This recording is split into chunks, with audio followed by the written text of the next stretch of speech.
Right now, and I mean literally as you're watching this video, there is a 100-mile stretch of water on the other side of the world that is deciding how much you're going to pay for gas, groceries, and basically everything in your life for the next 6 months. And most Americans have no idea how bad it's about to get. I need you to stop scrolling. I need you to put the phone down. Because what's unfolding in the next 72 hours, right now, today, April 19th, could be the single most important geopolitical moment of your entire financial life. And if you're not paying attention, you're going to wake up one morning and wonder why everything costs twice as much and why your portfolio looks like it got hit by a truck.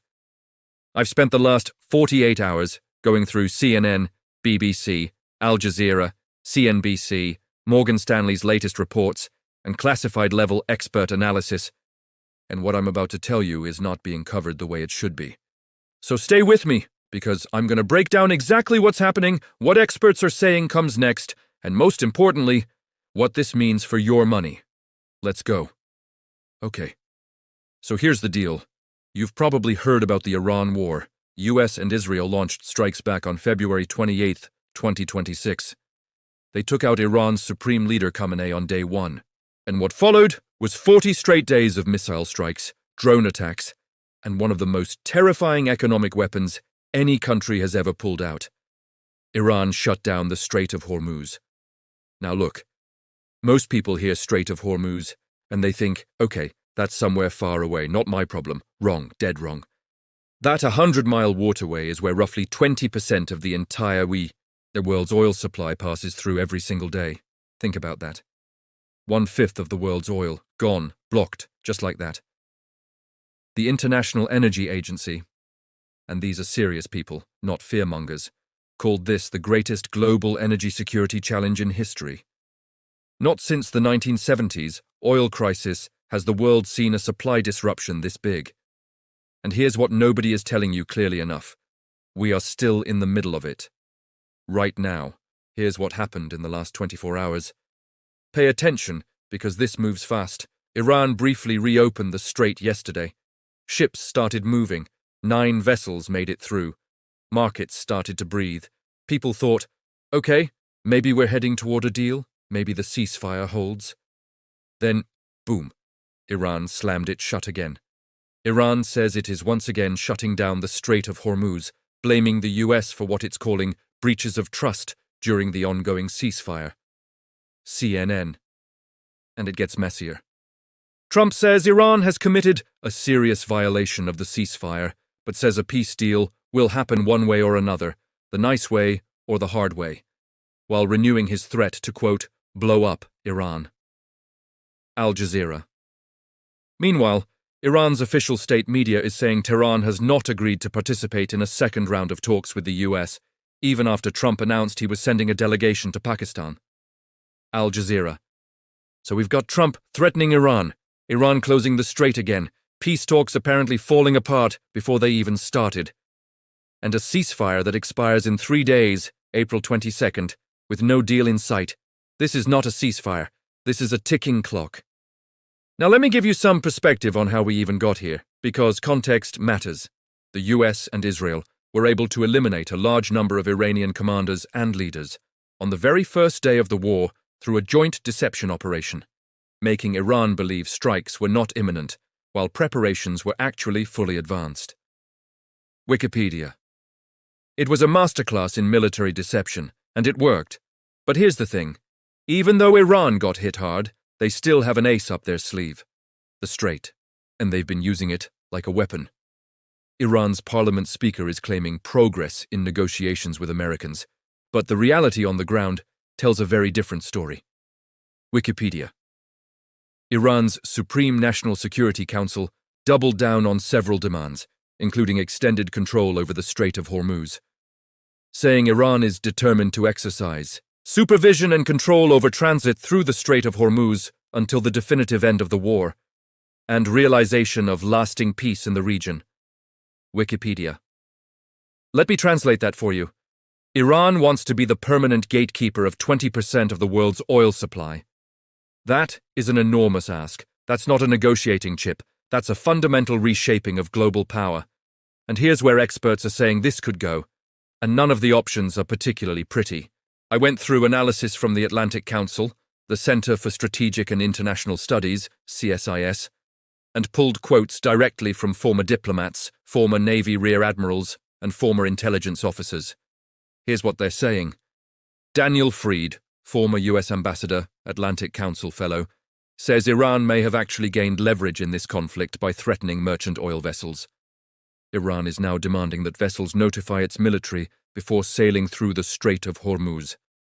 That is something the Iranians did not have before the war started. Time. He added, quote, and this is chilling. If your principal objective is to restore the status quo, you're not winning.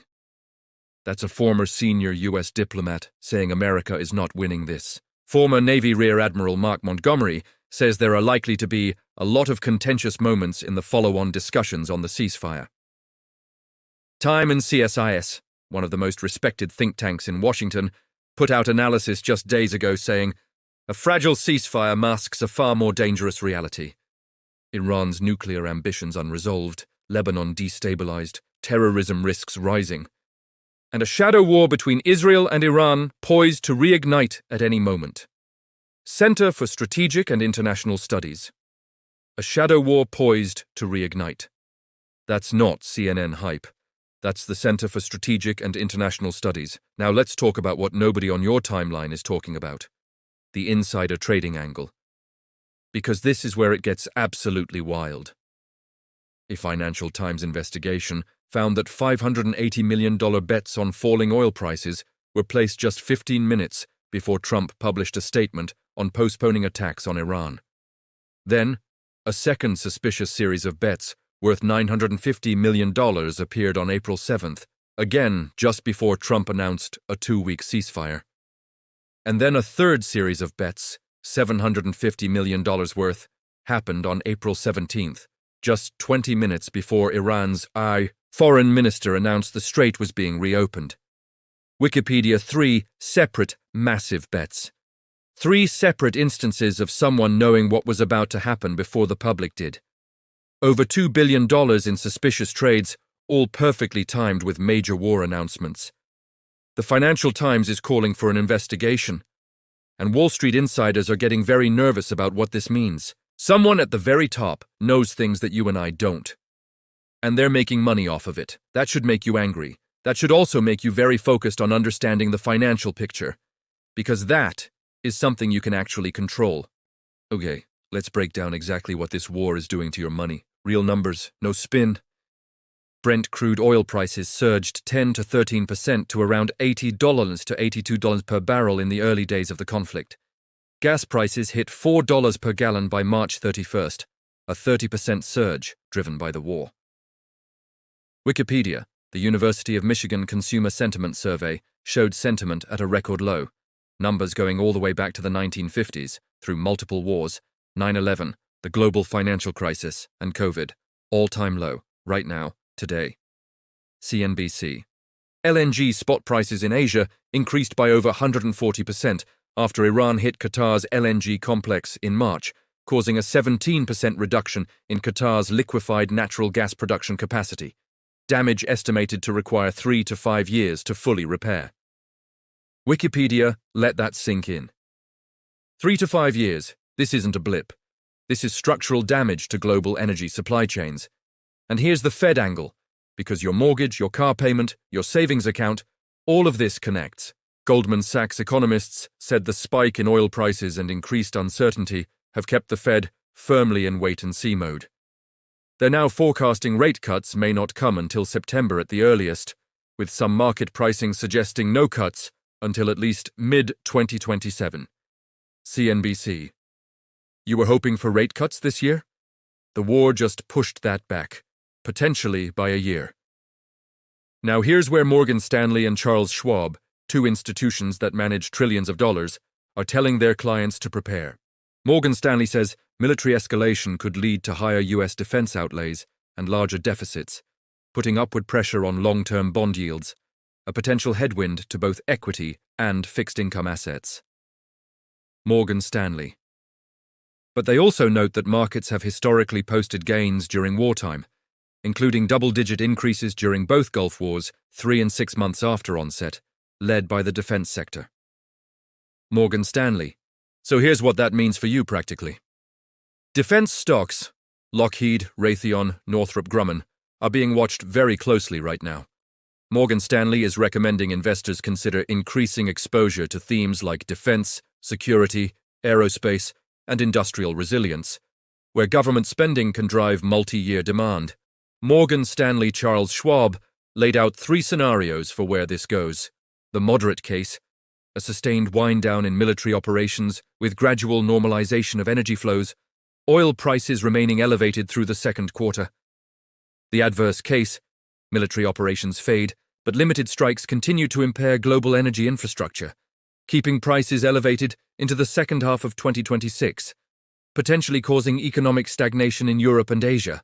Charles Schwab, and the severe case, which Schwab didn't describe in detail publicly, but which involves the ceasefire completely collapsing and full military operations resuming. Prediction market Polymarket, with $46 million in trades on this exact question, currently gives a 96% probability that the Iran-US-Israel conflict extends all the way to December 31st, 2026. Polymarket, 96%. Real money. Real bets. The market is saying this is not ending anytime soon. Let's talk about Russia and Ukraine for a second. Because the world is fighting 2 major wars simultaneously, and that context matters. In the last 24 hours alone on the Ukraine front, 153 combat engagements were recorded. Russia carried out 68 airstrikes, dropping 216 guided aerial bombs, and deployed over 9,300 kamikaze drones against Ukrainian positions. Per day won 516 of the large-scale Russian invasion. Still grinding, still bleeding, and NATO still being tested every single day. 2 simultaneous major wars.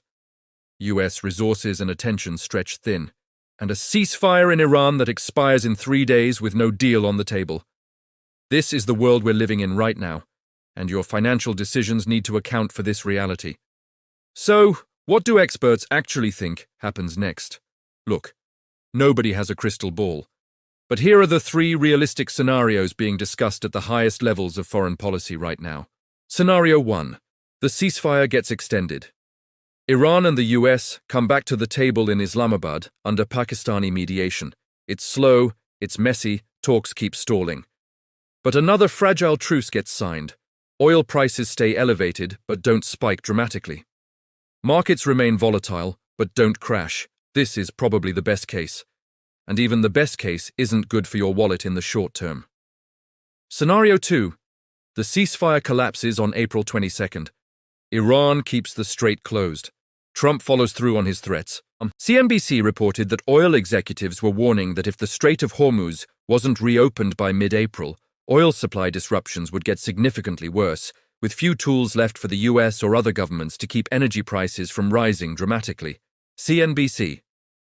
We're past mid-April now. That window is closing. If the ceasefire breaks down, economists at RSM have been clear.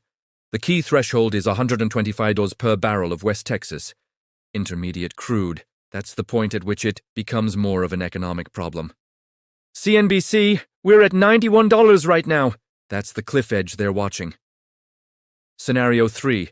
Something nobody is predicting out loud, but everyone is quietly worried about. Iran's nuclear program.